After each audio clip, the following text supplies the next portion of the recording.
This is a private member's bill sponsored by Senator Crystal Asige.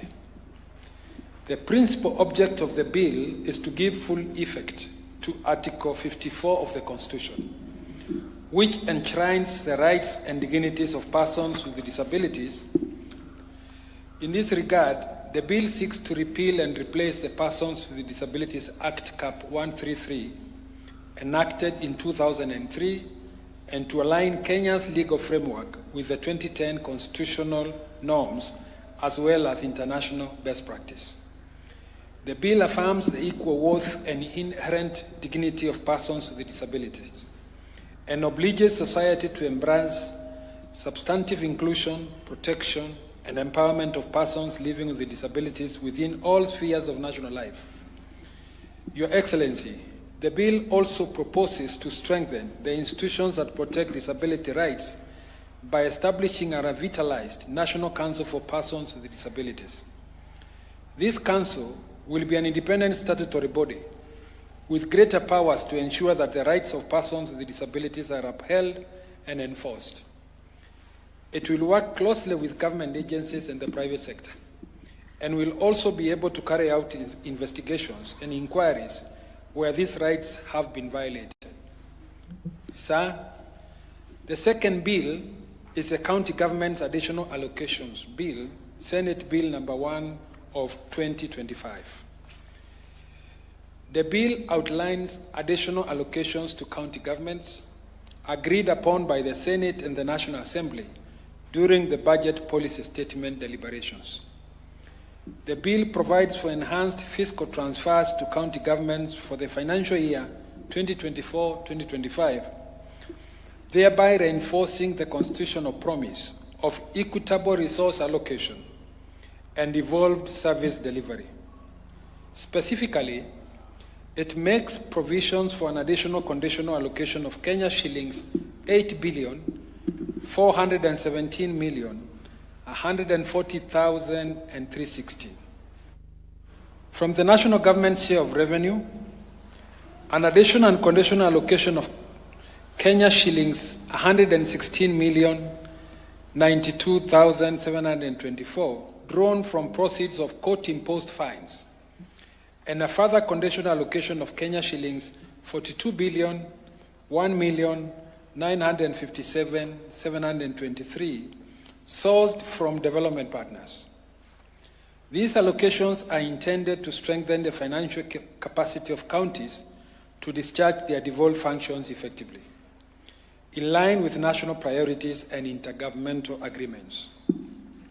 Your Excellency, with both houses of Parliament having discharged their law-making mandate in regard to these two bills, Your Excellency, as the head of state and government, is most graciously petitioned to exercise your presidential prerogative as vested in you by Article 115 of the Constitution to assent to the two Senate bills.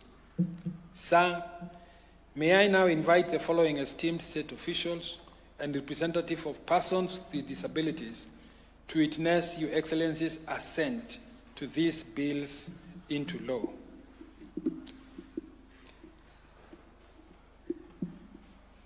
The Speaker of the Senate, the Speaker of the National Assembly, the Majority Leader of the Senate, the Cabinet Secretary for Labor, please come forward as I call your name. The Cabinet Secretary for Labor and Social Protection,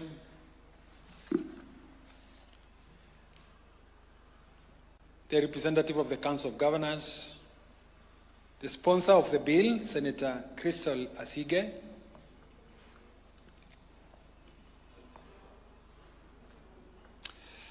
Honorable Senator Jackson Koskei, representing the National Assembly, the Principal Secretary for Parliamentary Affairs, the Solicitor General, the designated representative of the county assemblies, the chair of the Peoples with Disability Committee, and the two designated students.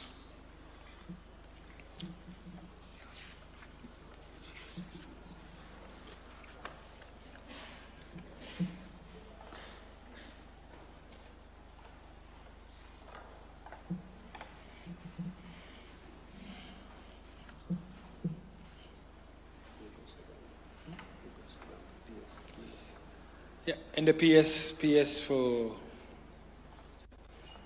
social protection.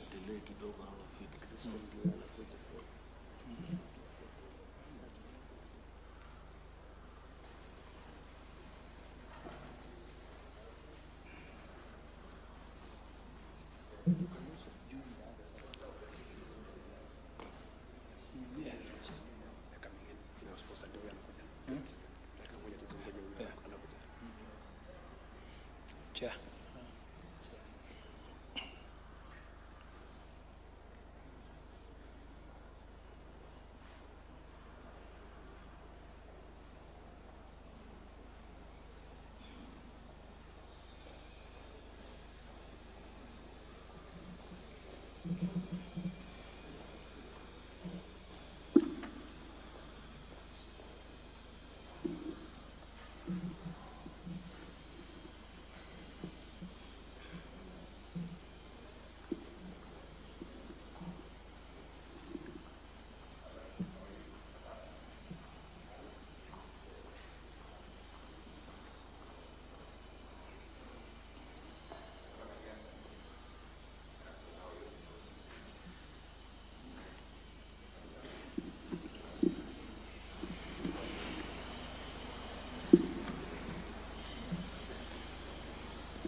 Your Excellency, permit me to invite the Clerk of the Senate to present the vellum copies of the bills for Your Excellency's presidential assent.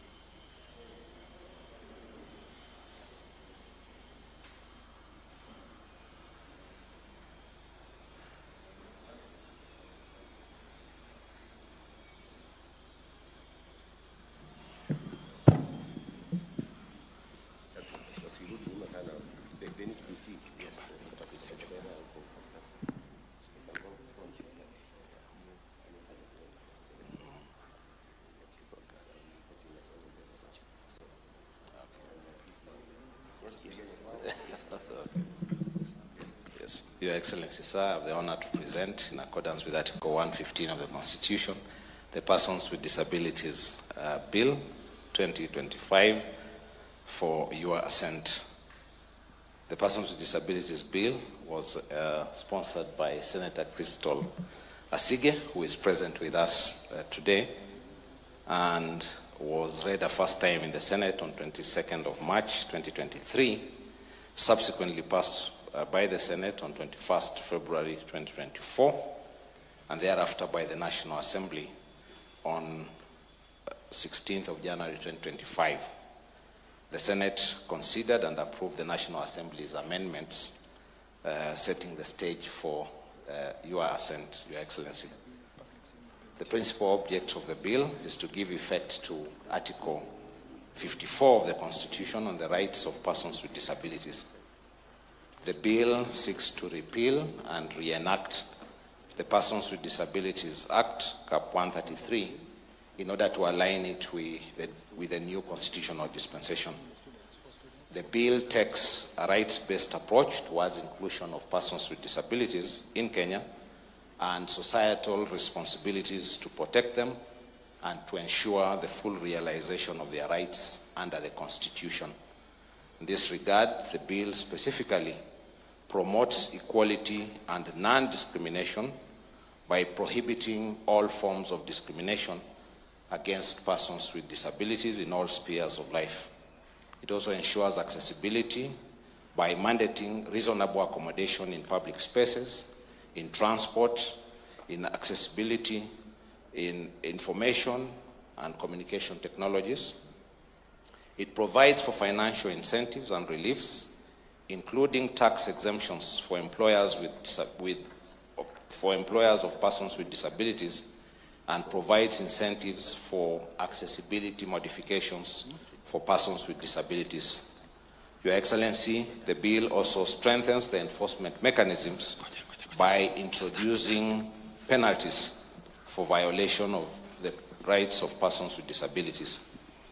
The bill creates a robust institutional architecture headed by a revitalized National Council for Persons with Disabilities with the overall mandate for the protection of the rights of persons with disabilities, which will operate as an independent statutory body with enhanced powers to enforce disability rights.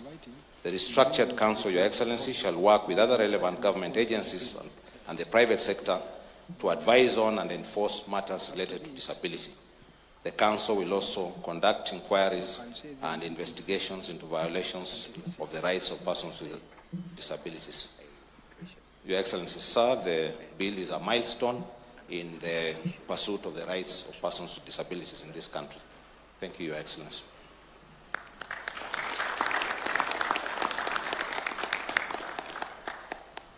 The second bill which we have the honor to present, Your Excellency, is the county. We finish with this first, or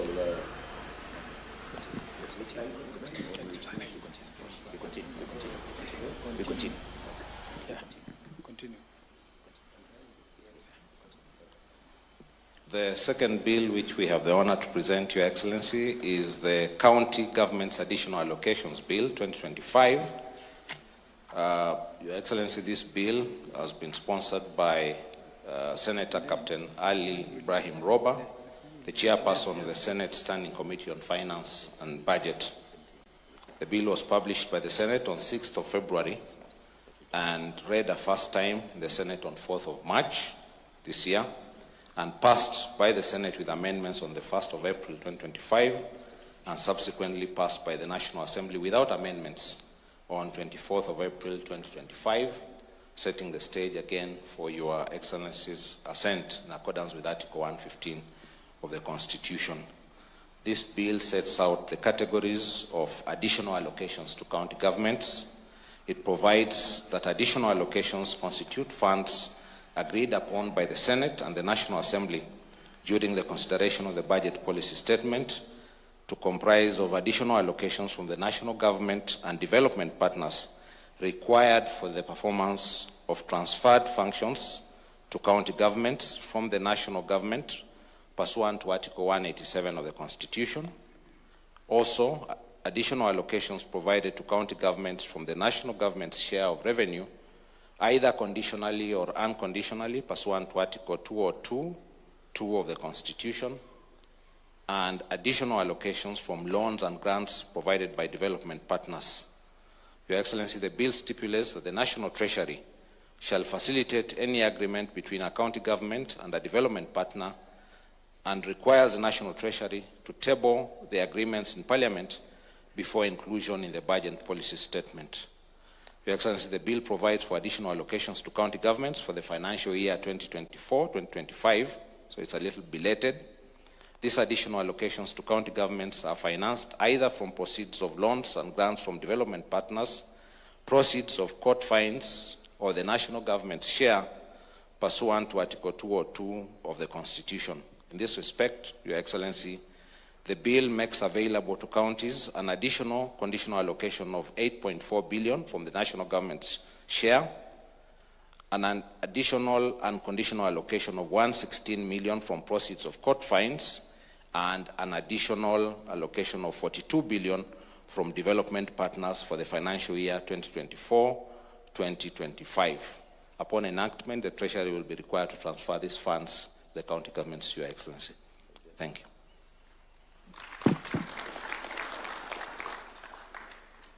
Sir, I request the Honorable Speakers and other state officials to retreat and take their seats, except the four students and Senator Asige.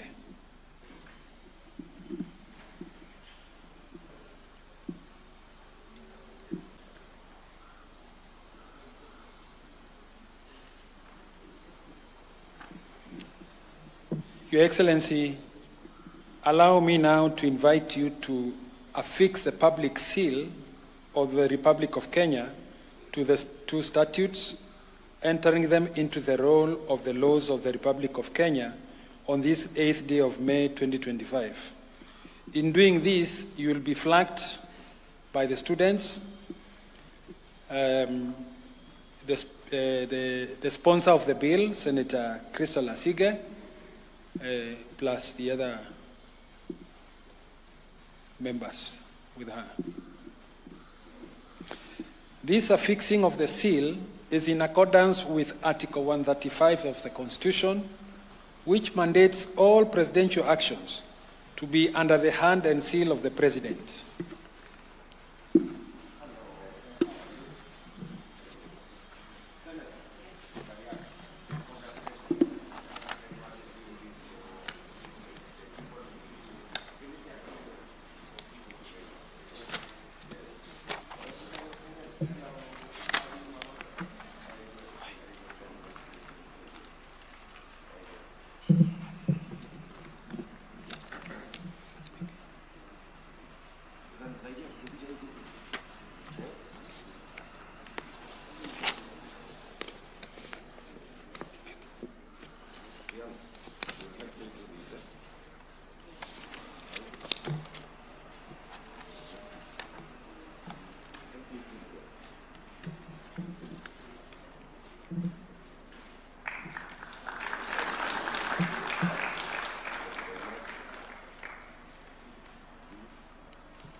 One more time. Very good.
Today's ceremony to a close, I respectfully request you to hand over a copy of the Act to the Solicitor General. If it pleases you, sir, you may also present copies of the bill to Solicitor General for publication, the Cabinet Secretary for Social Protection,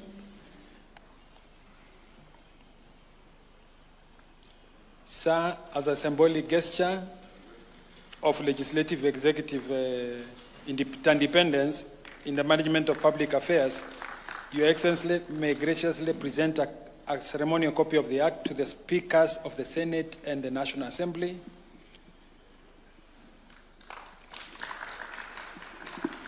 Present members of Parliament that are present, and all other esteemed state officials and honored guests in attendance.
Your Excellency will unveil and display a ceremonial open copy of the Act, while other members present an encased closed copy.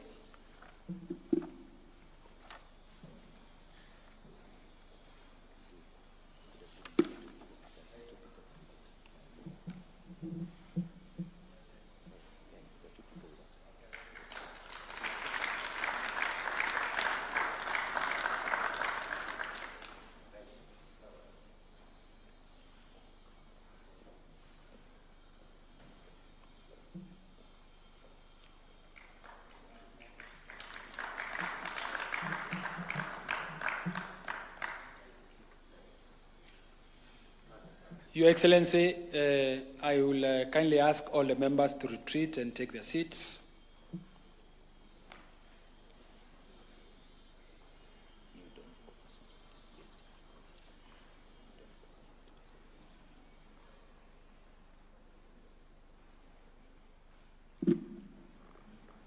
Your Excellency, sir. Your Excellency, sir. It is now my high privilege to invite you, sir, to address the nation in marking this, the dawn, marking the dawn of the assenting of the two bills. Thank you, sir.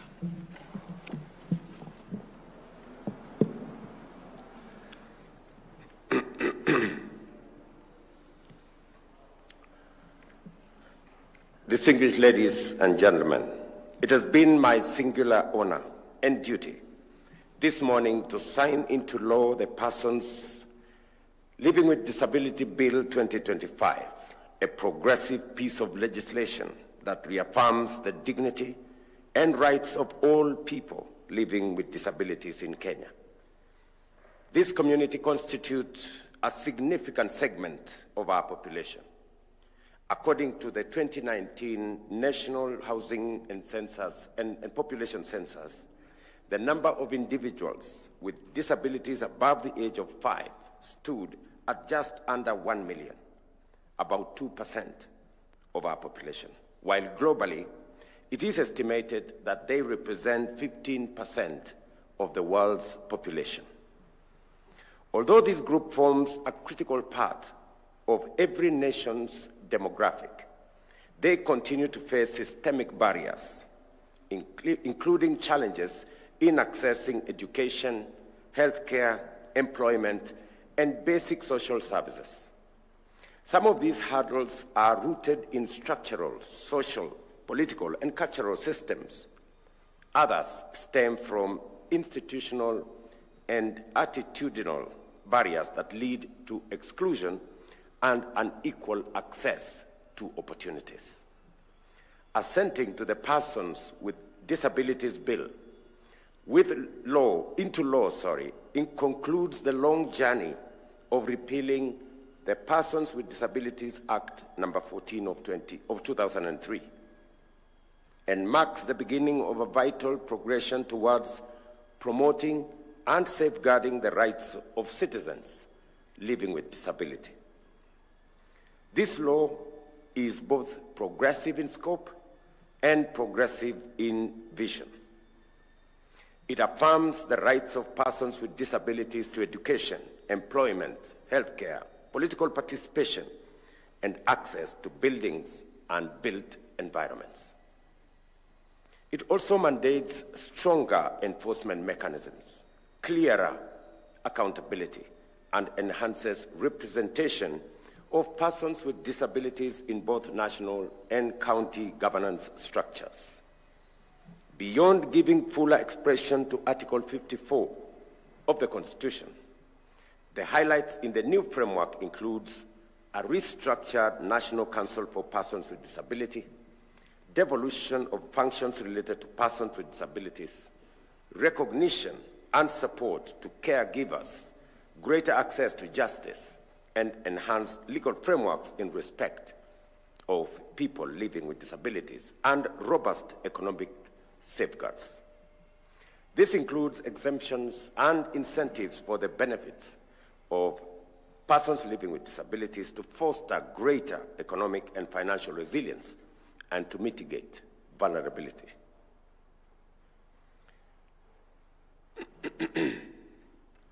Additionally, the law fortifies the legal framework protecting the rights of persons with disabilities by offering clearer definitions, strengthening protections against discrimination, and mandating the implementation of affirmative action measures across various sectors.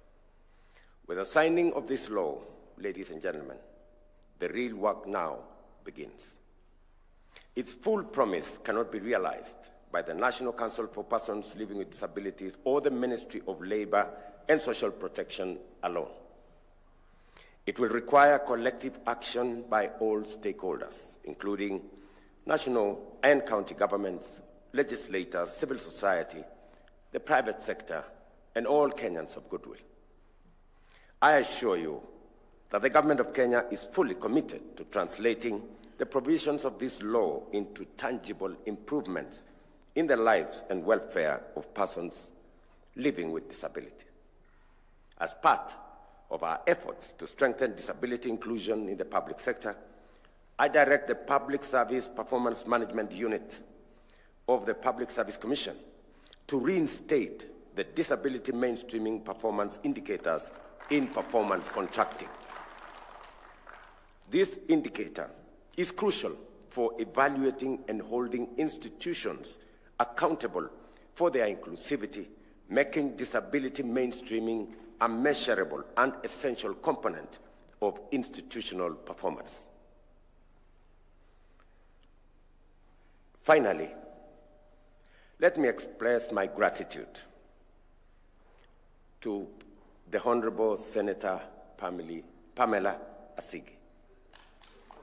Crystal Asigi, and she's in our midst. Crystal Asigi, congratulations. You have done the best for the people living with disability in Kenya, for the people of Kenya, and for humanity. Let us give her a round of applause.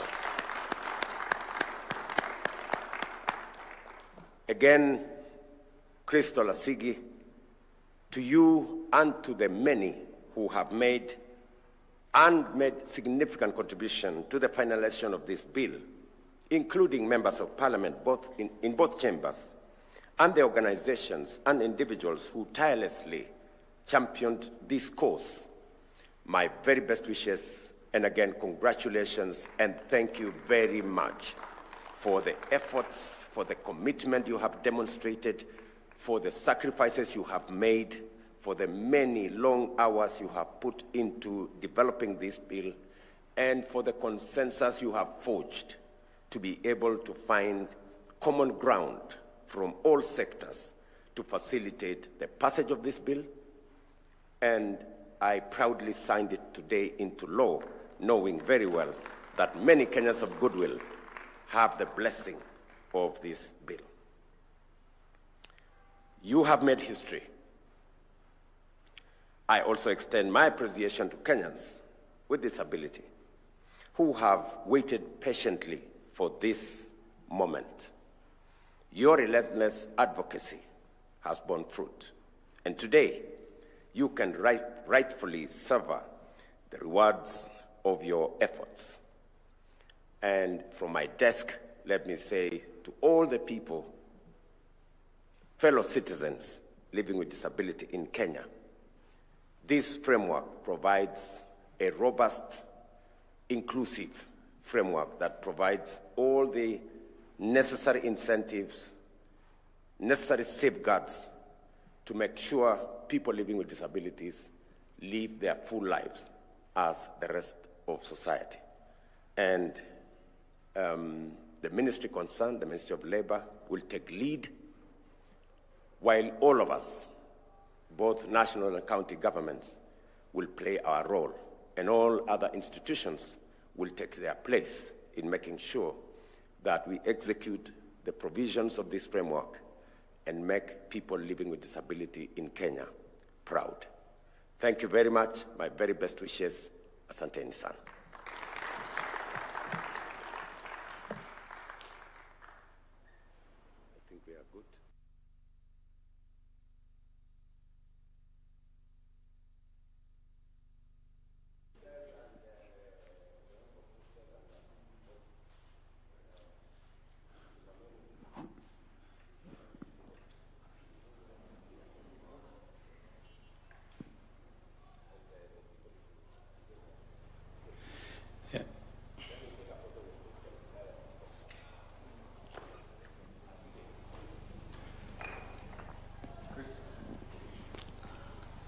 Yeah.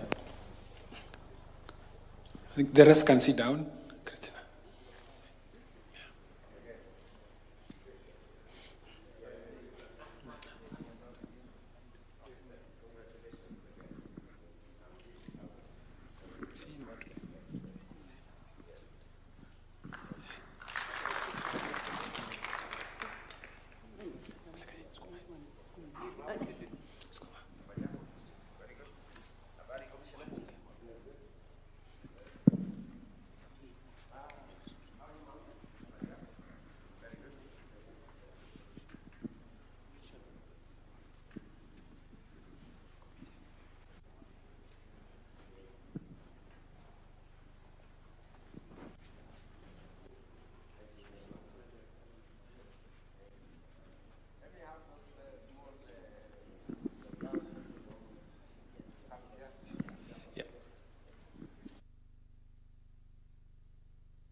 Thank you, Your Excellency. And that now brings us to the end of this particular session. Thank you.